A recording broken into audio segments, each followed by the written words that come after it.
¿Qué tal? Buenas noches, señoras y señores, ¿cómo están? Ustedes ven que es de tarde, sí, es de tarde. Estamos un viernes a la tarde en Asunción del Paraguay grabando para el péndulo del próximo miércoles. ¿Por qué? Y es un caso excepcional porque estamos con una personalidad excepcional que visita Paraguay. El presidente José Mujica, José Pepe Mujica, lo conocen más como Pepe, cariñosamente en el Uruguay. Ahí no se refieren a él como don José o el presidente José, lo dicen Pepe cariñosamente. Nosotros vamos a tratarlo con respeto, le vamos a decir el presidente de la República Oriental del Paraguay, José Mujica, está con nosotros, del Uruguay. ¿Qué tal, presidente? ¿Cómo está? Gracias por venir. Saludar a su gente, al pueblo paraguayo, a través de estos medios.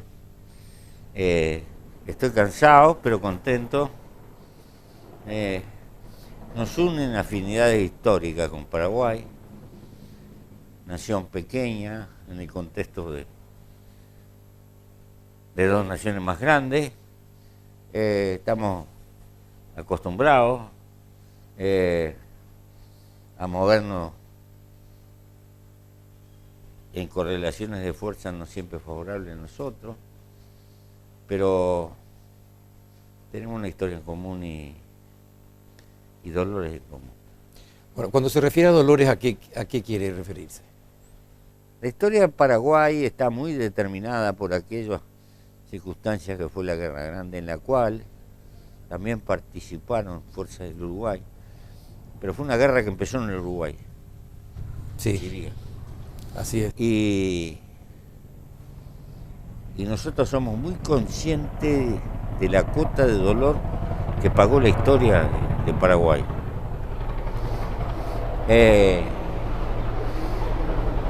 Y nos sentimos corresponsables, aunque fuimos también instrumentos. Los pueblos no viven de historia, pero más no se debe de olvidar la historia en el sentido de no aprender algunas docencias que quedan en el tiempo. Sí, ahora, presidente, ¿cómo están nuestras relaciones hoy? Lo que pasó hace 2 años pasó para el olvido. Hoy estamos mejor, ya podemos relacionarnos nuevamente. Usted está acá, el presidente Cartes se reunió algunas veces con usted. ¿Cómo están hoy las relaciones?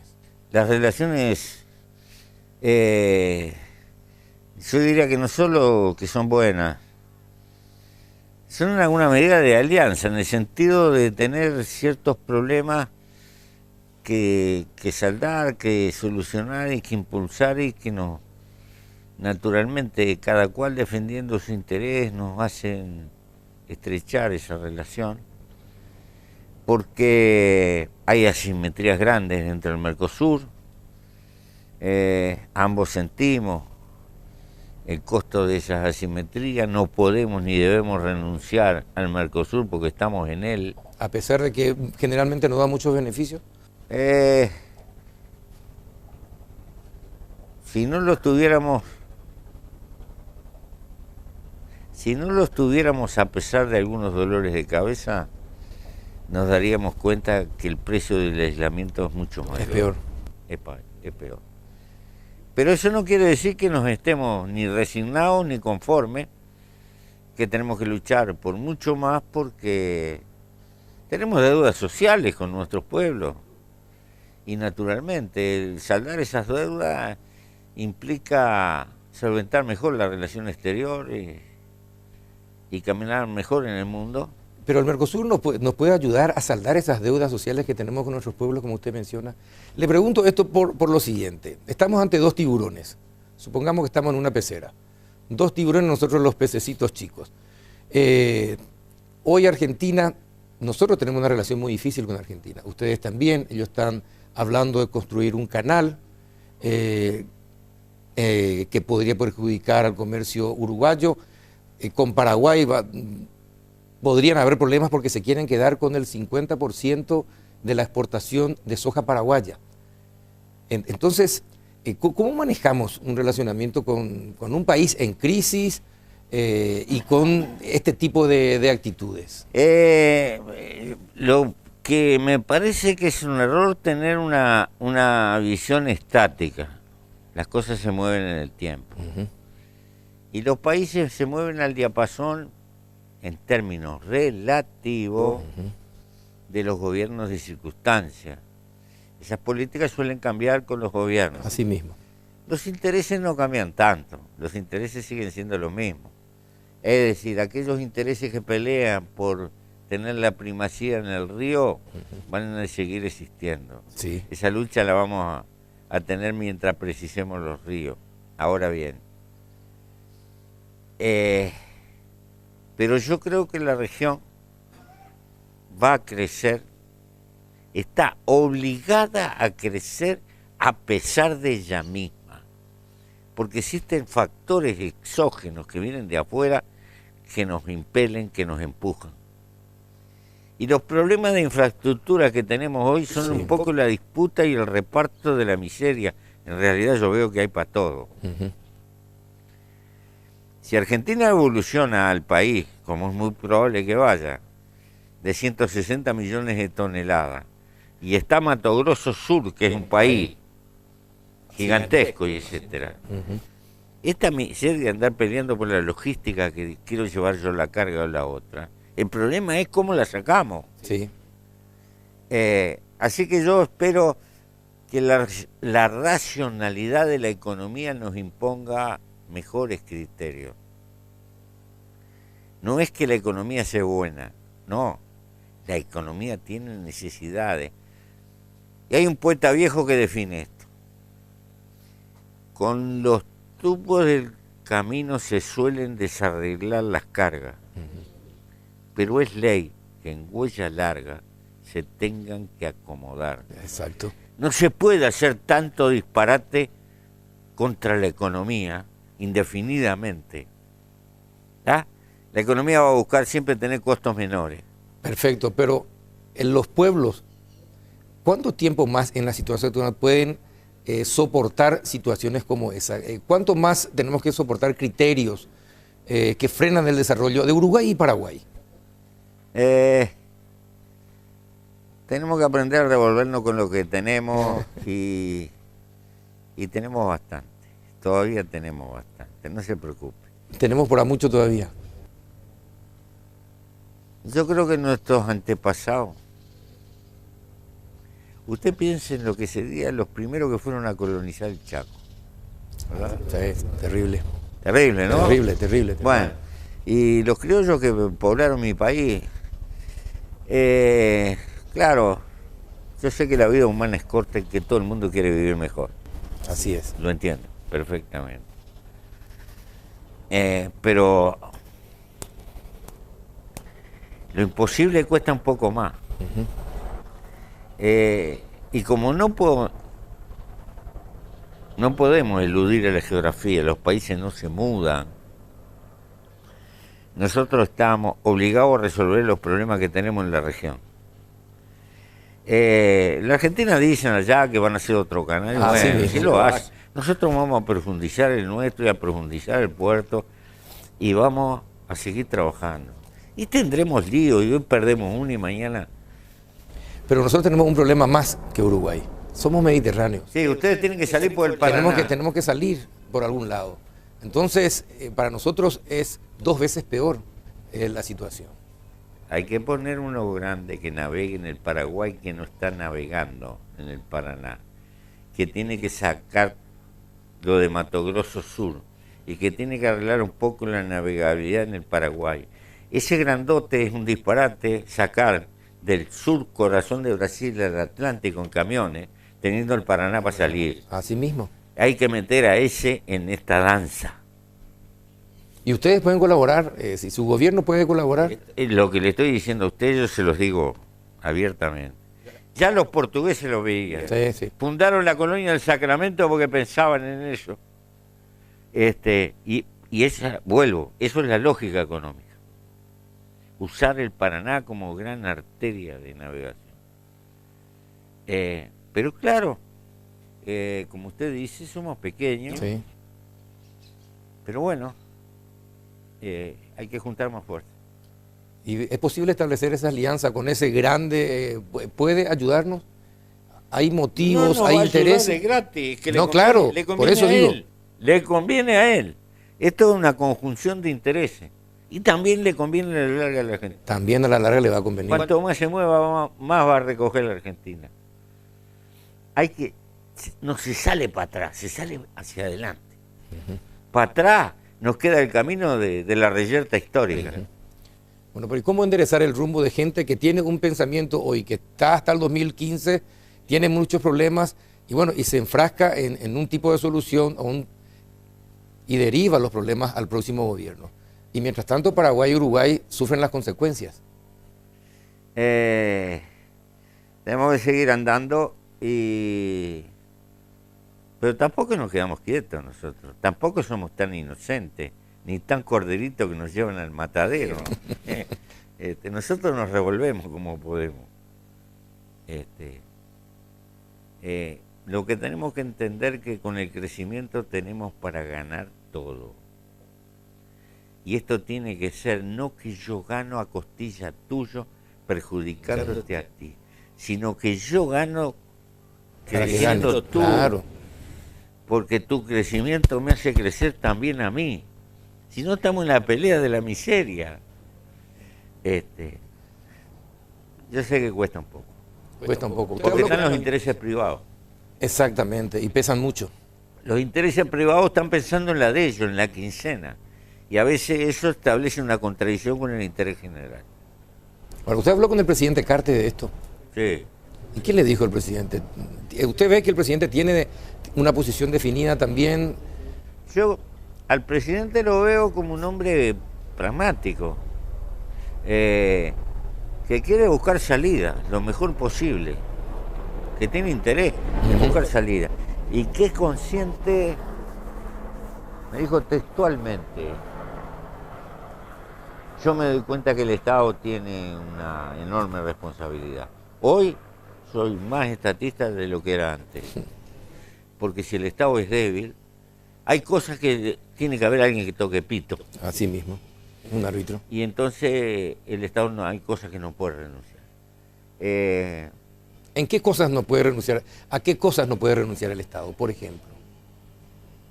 Y en cierto tipo de control, en que buscar que la economía se formalice, en buscar que la propia economía cumpla reglas de redistribución que en una sociedad se necesitan, de evitar los paralelismos que a veces surgen adentro de la propia economía, en fin. Si tendrán cosas para hacer en el Paraguay. El Paraguay está creciendo mucho. Sí, está creciendo mucho. Yo sé que tiene problemas, los ha tenido históricamente, pero viene mejorando. Sí, siguen persistiendo muchas desigualdades. ¿Cómo ustedes lograron superar las desigualdades? Hacer que la bonanza económica se derrame sobre la gente. Tenemos y una no historia en manos de distinta. pocos. Escuche, nosotros hemos sido siempre históricamente el Uruguay el país que más distribuye en América Sí, Latina. cierto. Pero lo fuimos porque es posible que nosotros tuvimos una transformación del Estado allá por 1920. Por ejemplo, tenemos consejos de salario vigentes en 1940. ¿Qué son los consejos de salario? Patrones y trabajadores organizados tienen que discutir, tienen una fecha en el año en que discuten el precio del salario. Y ahí se enroscan y patean y esto y el otro. Cuando no se pueden entender que acuerdan, interviene el Estado, lo llaman el Estado y el Estado entonces vota y lauda para un lado o para el otro. Pero la mayor parte se hace un acuerdo. Es fundamental un mecanismo de ese tipo. ¿Por qué? El primer elemento de ayuda social que usted tiene es el salario. El salario, sin ninguna duda. Es el primer agente. Así es. Donde los estados no tienen esa historia, donde ha sido más débiles. Y bueno, hay una pésima distribución y la riqueza se concentra demasiado y tiene baches que son horribles. Nosotros estamos mejor porque tenemos esa historia, no vaya a creer que somos magos. No, desde el punto de vista de la distribución. Pero aprovechamos también una coyuntura que nos favorece. Hace 10 años teníamos 38, 39% de pobres. Hoy tenemos 10,5, 11. ¿Por qué? porque cambiaron los términos de intercambio. La presencia de China en el mundo nos ayudó. Nos ayudó porque mejoró el precio de lo que vendíamos, pero además indirectamente hizo bajar todos los costos industriales y es más barato lo que comprar. Claro, exacto. Y a veces no nos damos cuenta, pero vamos a comprar una pinza a la ferretería y salimos con una bolsa de herramientas, ¿verdad? Sí. Bueno, esto nos ha venido favoreciendo y nos ha ayudado. Y después tenemos políticas sociales también. Pero tenemos nuestros problemas, somos un pueblo de viejos. No tenemos Sí, hijos ni eso por es- orden de juez. Sí, eso. Ni por orden de juez. Ahora, ¿y cómo hacen? ¿Qué política para solucionar ese tema? No tenemos política. Nuestra política ha sido en contra. Es un error histórico. Parece que los uruguayos somos pocos y hemos decidido ser pocos. Si usted va a pedir una residencia en el Uruguay, él tiene que hacer más trámite que lo volvemos loco. Y si se quiere nacionalizar, tiene que pasar 6, 7 años por las horcas caudinas, conseguir no sé cuántos sellos, por favor. Bueno, no lo hemos podido dar vuelta a ese asunto. Pero el Uruguay se juega al futuro. ¿Sabe por qué? Porque la tasa de natalidad está equilibrada con los que fallecen. Es decir, estamos en una meseta. Pero como la medicina va progresando y el nivel de vida, la gente vive más, Vive más, sí. el sector pasivo cada vez va a ser más grande. Más grande, sí. Y entonces va a pasar esto. O el sector activo multiplica mucho la productividad para tener una capacidad de pagar impuestos a los suecos que te sacan la mitad. Sí. O si no, los viejos la van a pasar mal. Así mismo. Ese es el problema que tenemos. Sí, tienen un problema con el bono demográfico, ¿Eh? que es lo contrario de lo que ocurre con Paraguay. No, Paraguay tiene una ventaja en ese sentido, pero es tan inequitativa la ustedes tienen la ventaja de los vientres pobres. sí. ¿Está? ¿Cuál es la ventaja de los vientres pobres? Son fértiles, Sí, tienen hijos, sí, no tienen miedo, son más primitivos. y probablemente, pero tenemos que darle una solución. Poca Bien. educación, a lo que siempre Sí. distinguió a Uruguay, la buena educación, Sí. poco empleo, poca capacitación, muchas inversiones se pierden porque la mano de obra no está capacitada. Es imposible para muchos inversores traer sus trabajadores de sus países en Paraguay. Y eso necesita un rápido cambio. Si usted fuera paraguayo, ¿qué propondría para solucionar eso? No sé, si fuera paraguayo, no sé. No Pero sé, como hay que- estadista, ¿qué se podría hacer? ¿Cómo se podría hacer para lograr rápidamente mejor educación, mejor salud y capacitarles rápido a los chicos para que puedan trabajar? Yo creo que una de las medidas que nosotros tendemos a visualizar es masificar la enseñanza media de carácter manual e industrial. A ver, le queremos meter a los chicos que los chicos vayan al liceo. Entonces le queremos explicar Pericles en Atenas, Minofis IV, etcétera. Y el tipo es un muchacho que está saliendo del cascarón y quiere ir a laburar para ganarse un mango, porque está apurado. Así mismo. Confundimos instrucción con cultura. Hay una primera etapa que el tipo necesita una instrucción práctica que le sirva para defender la vida. Que se quede en eso, tal vez que no, pero la cultura después es otro paso. Nosotros le queremos meter tanta cosa en la cabeza que el tipo deserta, va 2 años al liceo y deja tirado y porque se da cuenta que no le sirve. No le sirve para la etapa inicial de la vida en la que está él, porque él necesita ganar plata para tener vintena en el bolsillo, porque así nos tironea la vida. Claro. Y eso de masificar el conocimiento no es tan difícil, el conocimiento práctico. Mejores trabajadores de la construcción, mejores mecánicos, Mejor electricista. mejor electricista, mejor. Empezar por los chicos. Pero nosotros queremos recorrer eso, tener ingenieros, después tener filósofos, no, va a ser bravo. Sí.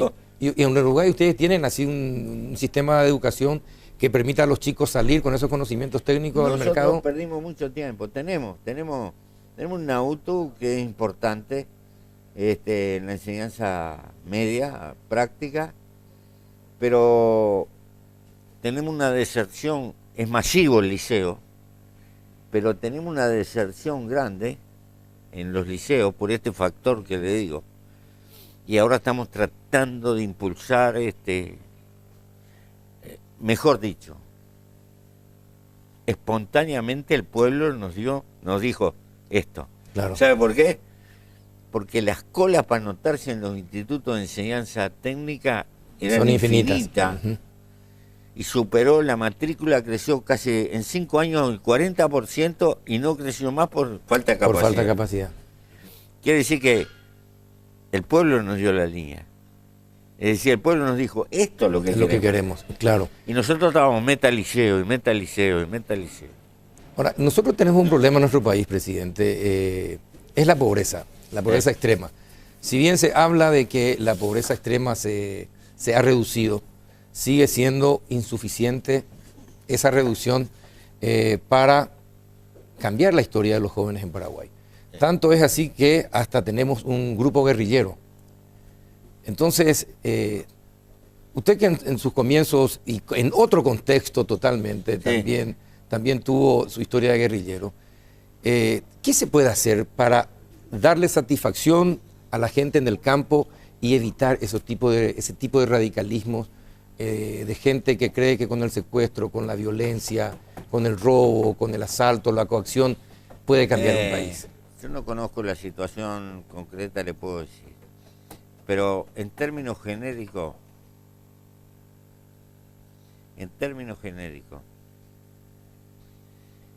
hubo toda una época donde pudo pensarse que había guerras justas y guerras injustas.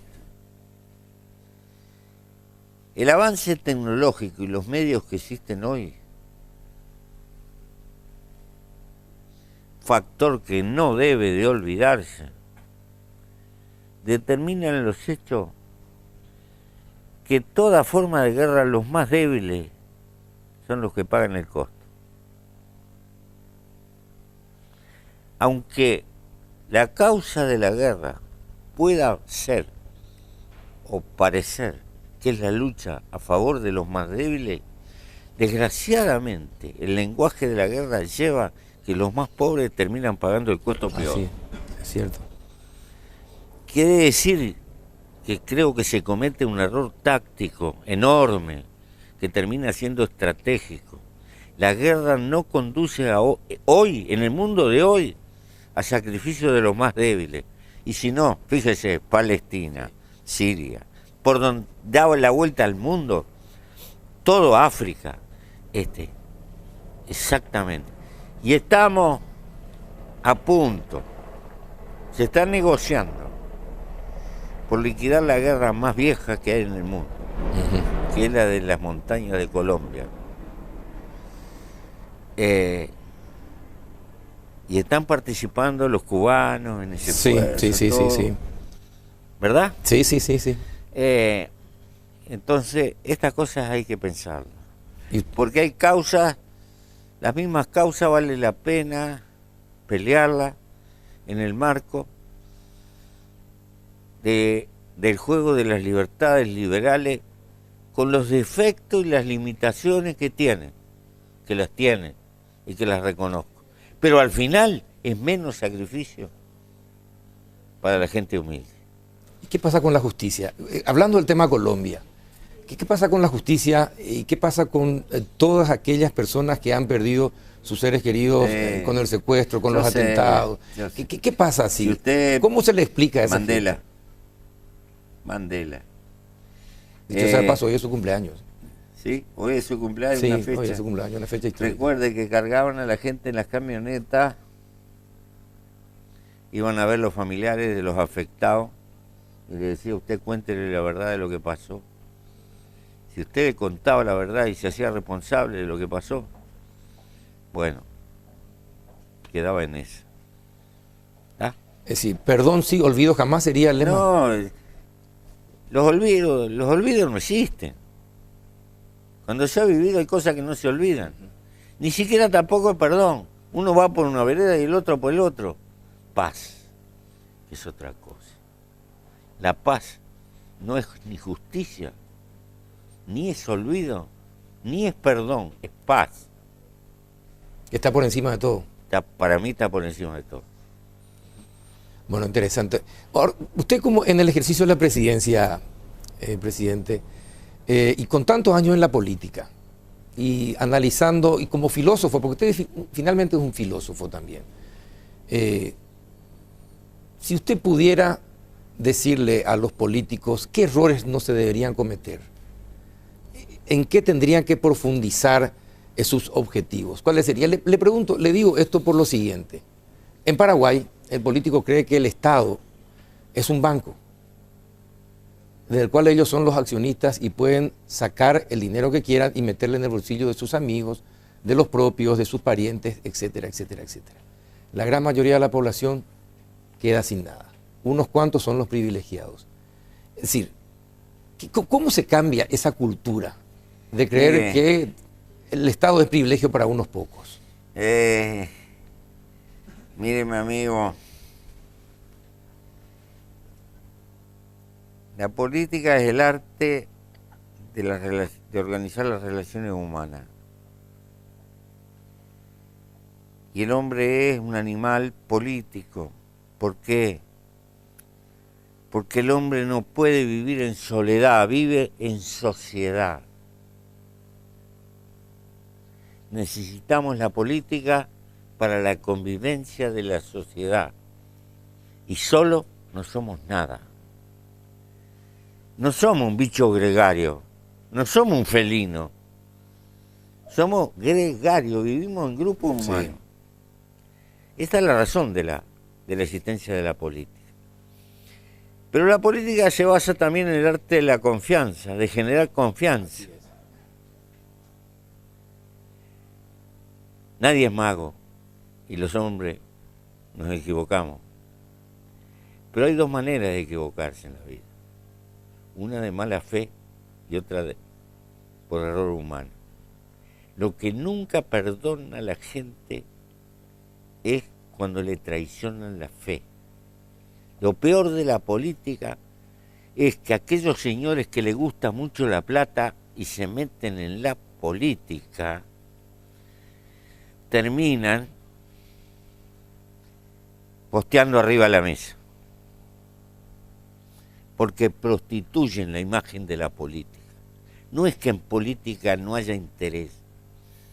En política lo que no debe haber interés material. La política no es para hacerse rico, no es para hacerse de plata, es para tener el cariño, el reconocimiento humano.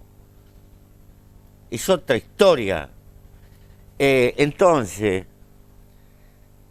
porque antropológicamente el gobierno empieza en el grande hombre, como dicen los antropólogos. En los grupos primitivos, los que aparecen primero como jefe no son ni más fuertes ni más... No, son los más respetados. Son los más respetados, así mismo. Y son respetados por cariño. Si usted traiciona eso, prostituye la política.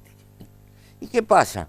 Viene el nihilismo y viene que la gente, los políticos es todo lo mismo, están todos para la acomodo, la gente no cree en nada. ¿Y dónde va una sociedad que no cree? En la vida hay que creer en algo, hay que tener la esperanza de mejorar, hay que tener la esperanza de que... Ahora, si usted tiene una visión negativa y se cultiva eso, después nos falta el instrumento fundamental que es la confianza y la fe de la gente. Lo que no debemos de traicionar es la fe de la gente, el corazón de la gente. Y esta es una lesión amarga, y en esta América Latina nos ha pasado demasiado eso. La gente perdona los errores, porque uno comete burradas. Sí, uno admite los errores. Uno comete burradas y midió mal las cosas, cierto, y se equivocó. Pero si usted lo hace de buena fe, también la gente se da cuenta. Lo que no soporta que la joda. Cierto. Sí, tiene toda la razón. El problema es que se disfrazan los errores y se miente a la gente y se decepciona a la gente. Sí, sí. Y en eso... La política hay que ser la amiga de la verdad. Y la verdad es decir lo que las cosas son. La política hay que hacer la amiga de la verdad. Me gusta esa frase. ¿Me permite que la use permanentemente? Úsela. Derecho de autor, no vamos a poner derecho de autor. Yo le garantizo que el lenguaje de la verdad es el más cómodo a la larga. Siempre. Le puede crear un momento de inconveniente, pero es el más cómodo. No tiene que acomodar nada, ni dar explicaciones tortuosas, ni explicar lo inexplicable. La verdad. Porque la gente acepta la verdad. Sí. Lo que no acepta cuando le está metiendo un verso. Y le está metiendo un verso, y le está metiendo un verso, y no hay caso. Y eso, bueno. Ahora, presidente, cambiemos de tema. Vamos a algo un poco que le va a agradar un poco más. ¿Qué le pareció la actuación de Uruguay? ¿Y por qué se enojó usted con lo de la FIFA? No por la sanción, por el tipo de sanción. ¿Cómo no va a dejar entrar a una cancha de fútbol, ir al estadio, estar con los compañeros, sacarse fotos? Pero están locos, son fachos esos viejos. La sanción deportiva la banco, está. Metió la pata de tener una sanción. ¿Pero le parece exagerada la pena?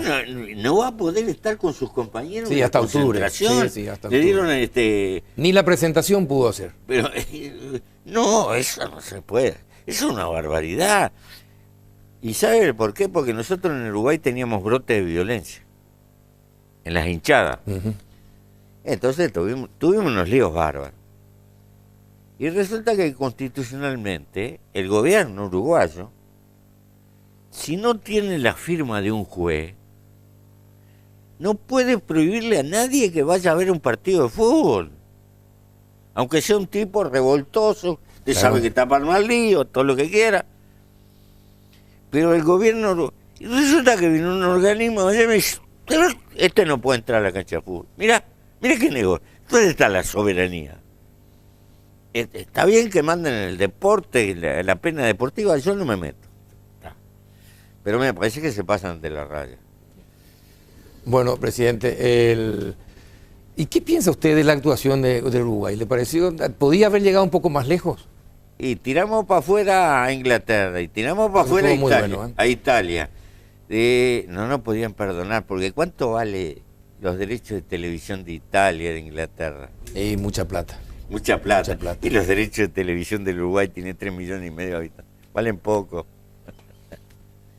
Bueno, presidente, le agradezco mucho. Gracias a usted por compartir este espacio del péndulo. Esta es una emisión que la estaremos pasando el próximo miércoles. Es un honor para nosotros compartir este espacio con usted. Bienvenido a Paraguay. Ojalá que no sea la última vez y que podamos seguir conversando en otra ocasión antes que usted deje el gobierno. Vamos. Muchas gracias. Así estuvo con nosotros José Pepe Mujica.